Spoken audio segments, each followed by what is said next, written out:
Hello and welcome to NewsClick. You're watching Present, Past and the Future.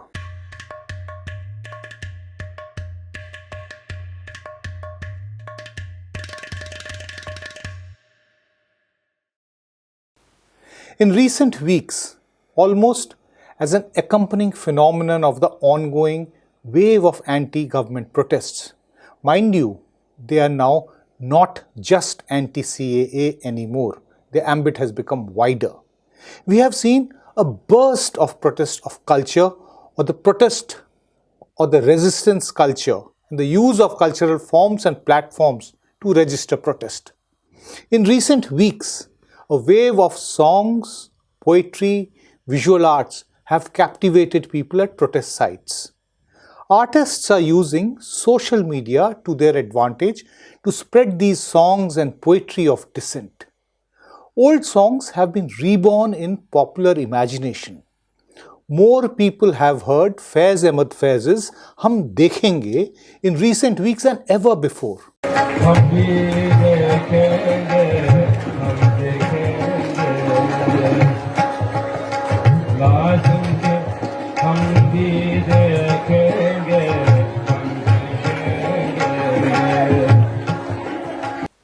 And in newer and newer styles of renditions and languages. Never before have there been so many Indians who found new meaning in Tagore's classic poem, where the mind is without fear. Everywhere, whenever people gather, new anthems are being heard, new canvases are being shared, and radical imaginations are being sculpted. Artists cannot live in ivory towers if they wish people's recognition. For their songs to be cheered, their words to resonate throughout the country, and the strokes to be replicated, it is important to interpret the collective angst of people. It is not that the protest culture is a new phenomenon in India. It has existed in an organized form since the 1930s and maybe even before. Cultural activism has always been a powerful medium to express political sentiments. Cultural activists have also spoken out using the medium whenever powers that be divided people for their benefit to grab and retain power. To discuss the current burst of creativity in Indian society, from where it has drawn inspiration, how is this different from the past, and what is the likely future of this radical cultural upsurge? I am joined by a very well-known face of the Indian radical cultural space, Sumangala Damodaran. Welcome to this program. As somebody who has been part of this, the cultural activist space that I talk about, the sudden burst which we are seeing since possibly from the middle of December, of course, a lot of it has been going on since 2014 also. But there's a sudden burst everywhere. How do you explain this phenomenon? It certainly has caught us, all of us, by surprise. New artists coming, new forms. It's an incredible energy that we are seeing. It is a burst of creativity, as you're saying, and it appears as if a lot of new things are happening. Right. It is new on the one hand, but a lot of what young people are doing, for example, the kinds of music that are being created, that are being reimagined, reinterpreted of older kinds of music or various other art forms have been there in some kind of a latent, I shouldn't even say latent, it have been there in more dispersed fashion actually over the past 7 or 8 years. And in some sense, this political movement has galvanized all of that. Yes, but it did not catch the number of eyeballs which it has done in the last 2 months. Yes, so I think it's become a movement, and it's a movement, however, which is slightly different from the kind of movements, cultural movements that we've had in the past, say, in the late colonial period with the IPTA or organizations like that, where it was under the aegis of an organization or say a set of organizations in different parts of the country which decided to bring all these together. Here there is a certain spontaneity to everything that has happened, but I would say it is like a movement. Can I ask you something? You have been part of the cultural activism sphere. You have also been part of people's movements. You said that what is being seen, heard at the moment has been going on for the past 7 or 8 years. But in the last 7 or 8 years, if you take out the last 2 months, you by and large had the spirit of resistance absent. There was a kind of defeatism which had set in, especially from 2014 onward, more so from the middle of 2019. It became very deep rooted. Now, so this trend of this, or this phenomenon of the culture of resistance, the resistance culture, may have continued, but they existed isolated, in an isolated manner. But suddenly now you have a purpose. You have also groups of people who have shed their fear and are willing to come out and say no. A very emphatic no is being said to various things, not just CAA. It has now become a much bigger thing. People are actually, reclaimed the symbols which had been appropriated by the ruling regime in the last 6 years. So I think that would you say that there is mutual embrace, that they have found purpose in each other, that there is a greater collaboration, whereas previously the cultural phenomenon was in isolation?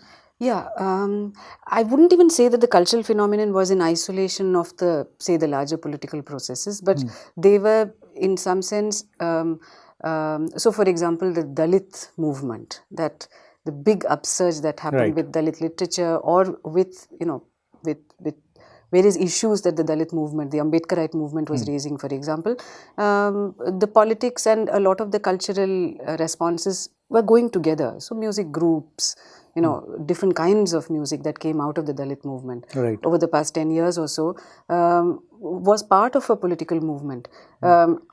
So that was happening. There are a lot of bands, for example, which came into existence in different parts of the country, which were talking about specific issues in particular parts of the country. But they were also getting linked, or rather having a viewership, or having at least the audience was essentially a small limited community. Yes, suddenly that the base has suddenly become wider. Yes, absolutely, and also they are talking to each other, and so in that sense, that's why I'm calling it a movement. It's a movement which seems to be saying that, look, we just have to get together, and since the technology is available to do it, and somehow the way in which the protest sites are imagined and getting constructed also makes it possible for people to join each other in some sense and listen to each other carefully without necessarily having to distinguish themselves as separate, either in terms of a politics or in terms of the kind of music that they do. So for example, Shaheen Bagh in the last few days has become the site where all kinds of music is being you were there performing just the other evening. Yesterday, yes. So it all kinds of music, which earlier would have been difficult to imagine as coming on one stage. What all is coming on one stage? So for example, you have rap artists, classical performers, people like me who wouldn't fall either into a classical category, who are singing songs you also from have history. hip hop. Yes, yeah. So there's hip hop. There are people who are singing covers of Bollywood songs. For example, looking at the more Bollywood songs with more radical content, like Gully Boy and so on. Now all these people are coming on the stage on a given evening, and there is some kind of a message that they are seen to be communicating together, even while those forms are very, very different. So I think it is a very different moment in that sense. And yeah, you talked about Bollywood songs and recasting of Bollywood songs. Yeah. You also mentioned Gully Boy, which used the JNU Azadi slogan, became a very integral part of the film, which is again become what I say, the anthem of today's angry youth. Yeah. The Azadi slogan, you can just about claim Azadi for anything and everything. The way it's been fashioned, it's simply brilliant. Yeah. There was a time when there was a close interrelationship between popular culture and radical culture. It somehow disappeared at some point. It disappeared, but it came once again. It came back through Gully Boy. Now, because of the way things are going on at the moment on the political sphere, there is a greater amount of contestation. I argue that the era of contestation has once again started. It is no longer people are going to stay back and, in fear, cow down with fear that it is pointless trying to contest with this regime because they simply cannot be defeated. More fronts have been opened, and there are many more fronts besides only elections. So, do you see greater exchanges between popular culture and this kind of radical culture? I hope so, really, because for one, a lot of celebrities who are part of the popular media, whether it's Bollywood or You have had possibly one of the biggest film actors Yes. coming and standing with this in solidarity with students in absolutely, JNU. absolutely. So for that reason, I suppose there would be larger numbers of people who are actually listening to these forms, for example, that are emerging seriously for what they are saying, and not looking at them just as part of an alternative which needs to be shunned or ignored at best, but as coming up with interesting ways of talking about society. And to that extent, I think we might actually see an upsurge, I suppose. Of course, depending upon financing, funding, and all the availability of money for those kinds of productions. But there might be more of work happening between artists from the popular, say, film industry or the music industry, and artists who are in the resistance realm. Earlier in the conversation, you were talking about IPTA, you were talking about the organized, radical culture movement which has been there in the country right from the 1930s. You first had the Progressive Writers Association in the 1930s, then IPTA came up, became a very strong, powerful, and a partner of the national movement through the 1940s and later on the 1950s, a very important voice of radical politics. Also close associations with the political parties, if one can actually use that word. What we are seeing now is, you talked about Dalit music, aligned to Dalit groups in a way. What we are seeing with is that artists, youngsters coming up with no formal association with any political organization, any particular ideology. It is just that they are inherently liberal in their thought and they find something highly restrictive and they are protesting against the kind of restrictions being imposed on them. So there is a certain amount of political looseness, if I can actually use that word. Would you agree with what I am saying, and that this is all, there's a massive churn going on. We really do not know that what is going to come out of this churn and whether this is going to be gain some kind of an organized form in future or not. Well, I agree with you. I think there is that kind of a political looseness and often ambiguity as well in terms of what exactly the politics of somebody who might be coming up with a song is, but apart from being identifiable with a progressive politics and something that signifies freedom, azadi, the keyword. But this is exactly how it was in the 30s as well, in some sense. So a lot of artists, for example, joined an organization like the IPTA precisely because it stood for an internationalism, it stood for an inclusive nationalism, and it stood for an international, freedom. and of course in the context of colonial rule. And so would you say that just like in the past, that while there was no agreement on what exactly was required and what exactly was the goal or the objective, similarly at the moment also, that there is no agreement, there is no consensus on those goals and those pursuits, but there is total agreement as to what they do not want. Just the way they did not want a colonial order at that point, they do not want a very restrictive regime like this one or for the past 6 years. Would you say that this is something yes, I think so. Especially somebody who's been part of the organized radical movements? Yeah, I think so. I think so. And in that sense, there's great potential over here.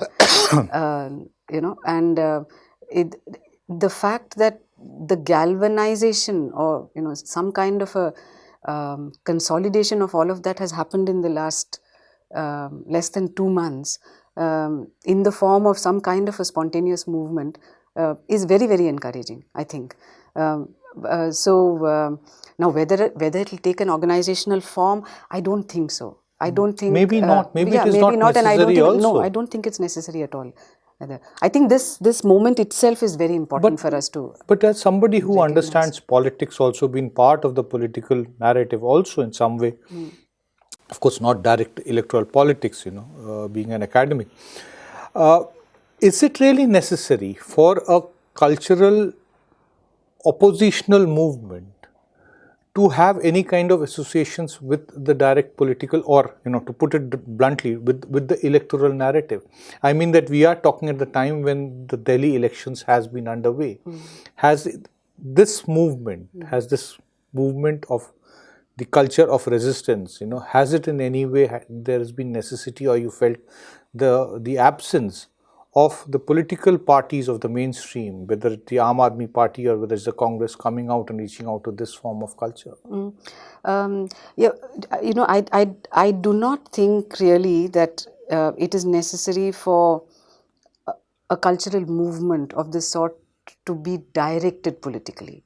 No, I'm asking this question because there is consistent effort on part of the regime to link this with opposition parties. Absolutely. Directly by the Prime Minister, even in his speeches in Parliament, he said that Shaheen Bagh is, when he talks about Shaheen Bagh, it's not just the people who are sitting in, but also people like you who are going in and singing and encouraging people to come out and to come out in more and more numbers. So he's saying that this is all sponsored by opposition parties. There have also been these fancy stories of people being paid so many rupees every day and they're having biryani lunches. So all this demonization and giving, creation of web of lies has been going on. So where does this leave the opposition party? Well, I would say, I would take the argument from there and say that the opposition, it would do the opposition a great deal of good to actually understand the importance of what these artists are saying, and the fact that it has actually become some kind of a movement, even if it is not, directed by a political party or by any specific tendency within the opposition. It is something that the opposition is saying, right, which is being said by a lot of these artists, and that precisely is what I have been arguing for some time, on the role of culture as politics. And if we can understand that politics, I think it is, in today's context, the opposition could gain a lot from understanding that role of culture as politics. So that's what I feel. Let's look at some of the high points. We have talked about the IPTA, especially during the national movement. After independence, IPTA continued.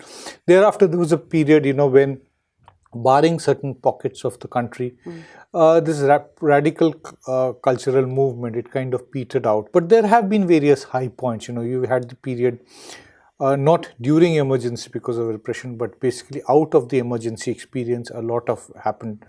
The Jananatya Manch, which became a very important platform in the 70s and 80s, evolved out of that.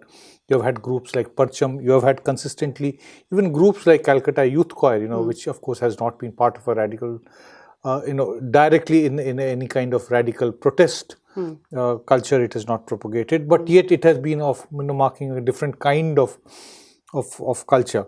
Similarly, you have had experiences in various parts of the country also. Would you say that what we are seeing at the moment is also a high point? Of course, I think so. In fact, it will be a very, very important flashpoint. If we look at the history of the last 80 years, say, I think there have been several of these flashpoints. Of course, the 40s was a very important... it all started basically with the Bengal famine at that point. Yes, absolutely. And the formation of the IPTA, late 1936 with the Progressive Writers Association and all of that. The period just before independence, the immediate post-independence period. And then, as you're saying, after the emergency, I think after the emergency, from the 80s onwards, there's been a whole series of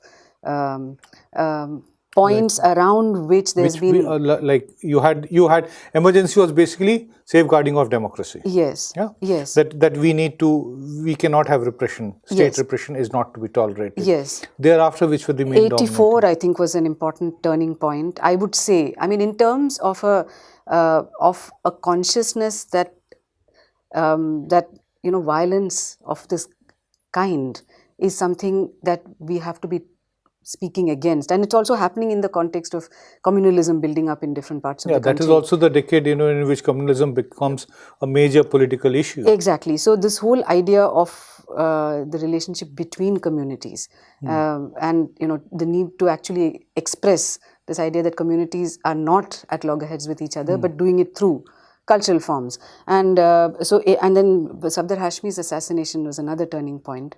Babri Masjid, and so on and so forth. Of course, 2002. Because you talked about Safdar's assassination, the death. That possibly was the biggest trigger that one has ever seen in this country of bringing artists together. I do not think that what is happening now, the kind of assemblage which is happening, even in Shaheen Bagh, you said that people of various music of so many varieties coming on the same platform.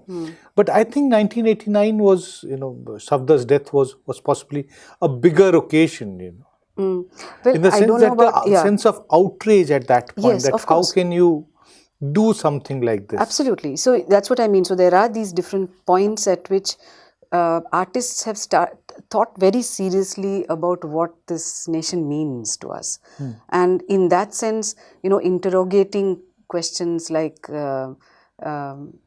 religious amity, unity within diversity, and what nationalism means. Has been happening over these several flashpoints, and in that sense, this is also an equally important moment. Of course, it's structurally a little different because I think one, of course, I think it's the role of the young people, and the young people are really Young people role is different also in the agitation. It is, this is essentially a movement led by women and youngsters. Yes, yes, absolutely. So to that extent, things are slightly different in the sense that there are so many of these forms which young people see as they identify with those forms far more. I mean, then of course the technology that is available, the social media platforms that are available, and so on and so forth. But then that's going to happen with in different periods of history. There are going to be different kinds of institutional arrangements around whatever is available. But that apart, I think this is an important moment that is going to be remembered historically. There is something which I have quite often asked, two phases in India's recent history where you found this kind of the culture of resistance or the alternate culture missing completely. One was that there was this long gap in the years immediately after economic liberalization was introduced in this country. There was this period of tremendous expansion of markets. You had suddenly the generation of EMI living people becoming more complacent, essentially more bothered about the monthly salary check so that you could take care of your EMIs which you have taken. There was this certain period which was there in which we found that this alternate, the spirit of questioning was absent. Also, very peculiarly, you had a very strong, powerful anti-corruption movement earlier in the previous decade. At that point, you did not have an accompanying cultural prop to it. I have not been able to understand as to why. Why is it that? Would you say that people get more, aroused? The artists get more aroused when it comes to attack on the basic democratic rights of the people? I think so. Yeah, certainly. This whole idea of an infringement on freedom is something that has, the Azadi word really, and the fact that asking for freedom from hunger, it's not a crime to ask for freedom. Exactly, and bhukmari se azadi, berozgari se azadi can be seen as breaking up the country. That I think really has caught the imagination, and it becomes the key word of the oppositional politics, which is being reflected through songs to a very large extent. So just the way, during immediately after emergency, you had a huge burst of creativity. You had all kinds of songs, poetry being written. You had people like poets, like established poets like Dushyant Kumar. You had Raghuveer Sai in Hindi. In various languages, you had so many different people. This time also, you have had similar kind of questions. You have so many renditions of "I'll not show my paper," "मैं कागज नहीं दिखाऊंगा," of Varun Grover. It is, these are, becoming very important points. If we actually now start looking in terms of from here where, what are the issues that do musicians, poets, those who are in visual arts, the kind of graffiti which we have seen behind these, in walls, either in Jamia or elsewhere in other cities and other, is really very demonstrative of the feelings and the sentiments of the people. Yeah. Would you say that communal harmony and spirit for the democratic rights of the people and against a state which wants to be repressive, these are going to be the dominant themes? And how can one, as an artist, how would you feel that it is, you can help popularize these ideas? Well, the first part of your question, yes, certainly these are going to be the themes. But there's also another aspect which I'll just quickly highlight, which is that this has also become a moment, I think, for artists to remember all kinds of movements from the past. So there is also a retrieval happening, very, very significant retrieval happening. People are also looking at, so for example, the women's movement. The women's movement has been at the forefront of so many different laws in this country. The anti-dowry law, the big campaign that took place when the Sati happened, Roop Kanwar Sati happened in Rajasthan. This has also become a point at which a lot of the music or the street plays that got created at that point are being remembered. So there have also been many and they found space again. They found space again. So it's also a moment of retrieval. So it's not, yes, what you're saying is right, it's communal harmony and rights which are at the forefront, but that is just the scaffolding in some sense. The building blocks that go into building that larger scaffolding are also being retrieved, are also being reimagined and, remembered once again. So, which is why I'm calling this a very, very, very special moment. This thing about recovery, which you're saying, many old things coming back which we had forgotten. Like, I would confess that I had forgotten that how many years ago I had last heard Hum Dekhenge. And I am sure that people like us were not the only ones, who had actually heard this maybe a decade earlier. There was no occasion to listen to it or to recall it. But it has happened. Now, paradoxically, and this is again a very dangerous territory that we are stepping into, when Hum Dekhenge became such an iconic musical song, such an important song in Pakistan. Now, the Pakistan of the Zia, of the repressed Pakistan of under Zia, in some way mirrors contemporary India.